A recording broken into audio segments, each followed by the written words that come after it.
Today is November 19th. Welcome to Big Book Daily. My name is Rob. I am an alcoholic. It is a thrill, honor, and joy to be here with you today as we journey through the Big Book of Alcoholics Anonymous and the 12 Steps and 12 Traditions. Today out of the Big Book, we're going to continue our journey through Chapter 9, The Family Afterward. We'll read page 125. At the 12 and 12, we'll finish tradition number 4 by reading page 149. And of course, we'll read the 24 hours a day and daily reflection today. So with that, hope you all are doing well this morning, my friends. Once again, we've been given a brand new set of 24 hours. Yesterday's done. We get a clean slate today to work the program, live a life of integrity and a life of gratitude. What a blessing and what an opportunity. So with that, let's get to the good stuff.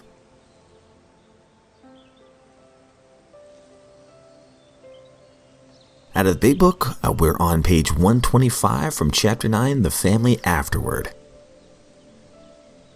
We families of Alcoholics Anonymous keep few skeletons in the closet. Everyone knows about the other alcoholics' troubles. This is a condition which, in ordinary life, would produce untold grief. There might be scandalous gossip, laughter at the expense of other people, and a tendency to take advantage of intimate information. Among us, these are rare occurrences.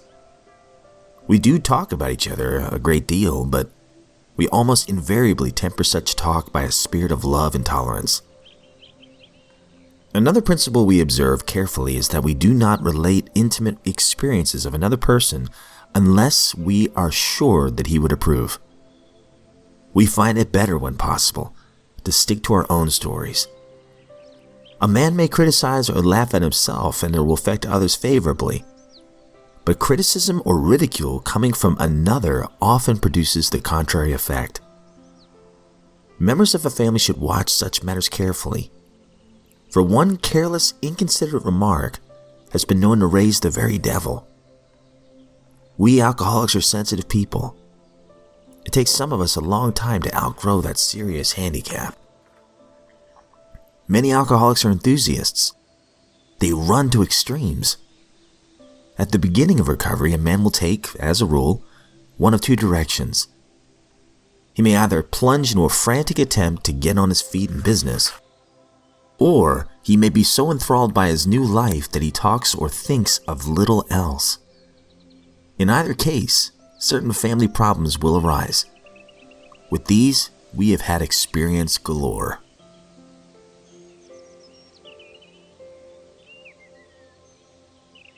Out of the 12 and 12, we're on Tradition 4. Each group should be autonomous except in matters affecting other groups or AA as a whole. So if you recall from yesterday's reading in the 12 and 12, this giant building with multiple levels and multiple purposes and 60-some reasons, I think it was 61 at the time, 61 rules. Go figure, it's not working out so well. So let's find out what happens next. Page 149. When that lifted, a wonderful thing happened. The promoter wrote the foundation office. He said he wished that he'd paid some attention to AA experience. Then he did something else that was to become an AA classic. It all went on a little card about golf score size. The cover read, Middleton Group 1, Rule 62. Once the card was unfolded, a single pungent sentence leaped into the eye. Don't take yourself too damn seriously. Thus it was, under the Tradition 4, an AA group had to exercise its right to be wrong. Moreover, it had just performed a great service for Alcoholics Anonymous because it had been humbly willing to apply the lesson it learned. It picked itself up with a laugh and gone on to better things. Even the chief architect, standing in the ruins of his own dream, could laugh at himself. And that is the very acme of humility.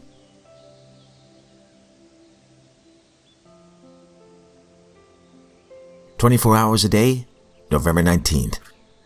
AA Thought for the Day. In AA, we do not speak much of sex, and yet putting sex in its proper place in our lives It's one of the rewards that comes to us as a result of our new way of living. The Big Book says that many of us needed an overhauling there. It also said that we subjected each sex relation to this test. Was it selfish or not?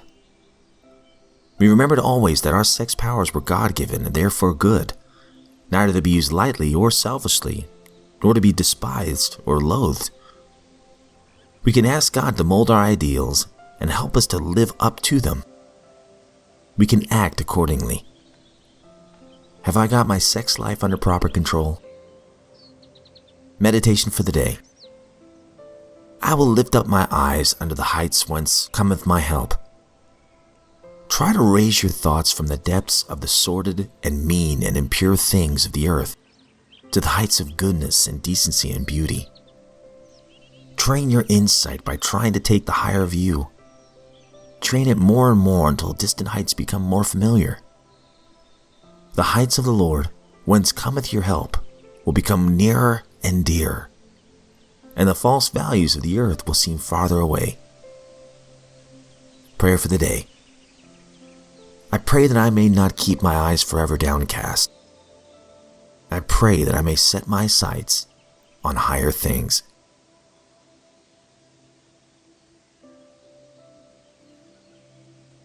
Daily Reflection, November 19th. I was slipping fast. We AAs are active folk, enjoying the satisfactions of dealing with the realities of life. So it isn't surprising that we often tend to slight serious meditation and prayer as something not really necessary.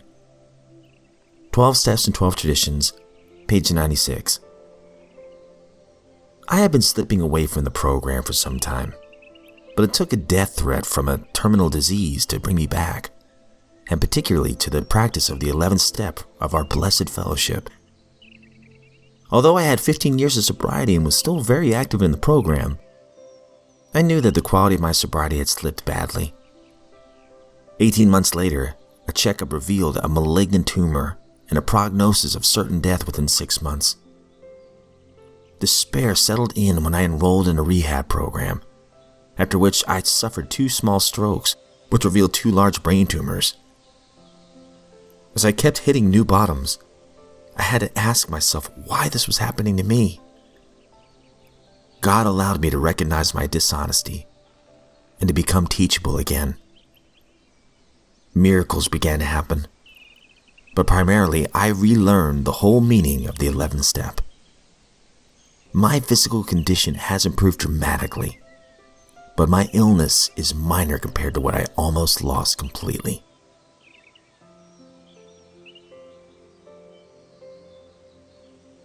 Alright, my friends, that concludes today's reading. Some great stuff. Out of the 12 and 12, I love Rule 62. I remember hearing that in one of the fellowships one time, and I said, man, I don't remember reading the first 61. Could you imagine 61 rules? I have trouble with the 10 Commandments. but I love the last line, and this is from the founder himself. He writes into the foundation, Rule 62, don't take yourself too damn seriously. You know, it's good to laugh at ourselves because we're human. We're gonna make mistakes. We have maybe these well-intentioned idealistic ideas, but I'm still a human being. I can still get prideful, egotistical, insecure, But thankfully, I've seen progress in my life, and usually the progress is based on a foundation where I'm not the one in control, but my higher power is. When I do His will, or what I believe is His will, to the best of my ability, things usually work out. Now, when I do Robin's will, on the other hand, well, we won't talk about that so much. But yeah, that's the truth. Don't take myself too seriously. It's a great practice today. So with that, my friends, I hope you all have a great one. If you are sober today, you're a miracle, and I hope you realize that. And if you're not sober today, you're a miracle as well because you're alive. You have the opportunity to take that first step toward change, whatever that might look like for you. And as I always say, you don't have to do it alone. The very first word in the steps is we. So my friends, if we're given another set of 24 hours, I sincerely look forward to seeing you right back here tomorrow.